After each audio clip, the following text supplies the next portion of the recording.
అమ్మమ్మ కాలం నాటి దిబ్బ రొట్టెను ఈరోజు మనం తయారు చేసుకుందాం. Welcome to my channel Hema wall vlogs. ఈ దిబ్బ రొట్టె బయట కరకరలాడుతూ లోపల చాలా సాఫ్ట్గా ఉంటుంది. దానికోసం ముందుగా ఒక గ్లాసు మినపప్పును శుభ్రంగా వాష్ చేసుకొని నైట్ అంతా నానబెట్టుకోండి. నెక్స్ట్ అదే గ్లాస్తో ఒక గ్లాసుడు ఇడ్లీ రవ్వను తీసుకొని అది కూడా శుభ్రంగా వాష్ చేసుకొని నైట్ అంతా నానబెట్టుకోండి.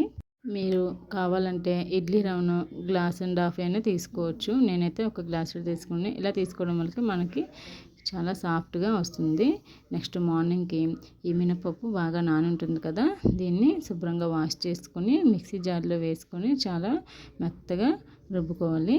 రుబ్బిన తర్వాత మనం ఇడ్లీ రవ్వను కూడా నానబెట్టుకున్నాం కదా, ఆ ఇడ్లీ రవ్వను కూడా శుభ్రంగా వాష్ చేసుకొని బాగా పిండి ఇందులో వాటర్ అంతా పిండేసి ఆ మినపప్పు మనం రుబ్బులో వేసి బాగా మిక్స్ చేసి ఒక 1 అవర్ అలా మూత పెట్టి పక్కన పెట్టండి.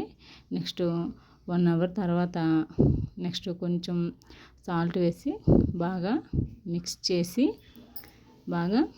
చేసిన తర్వాత స్టవ్ పైన ప్యాన్ పెట్టి కొంచెం ఆయిల్ వేసి ఈ మినప్పిండిని కొంచెం కొంచెంగా దిబ్బ రొట్టెలాగా వేసుకొని రెండు వైపులా మంచిగా కాల్చుకోండి.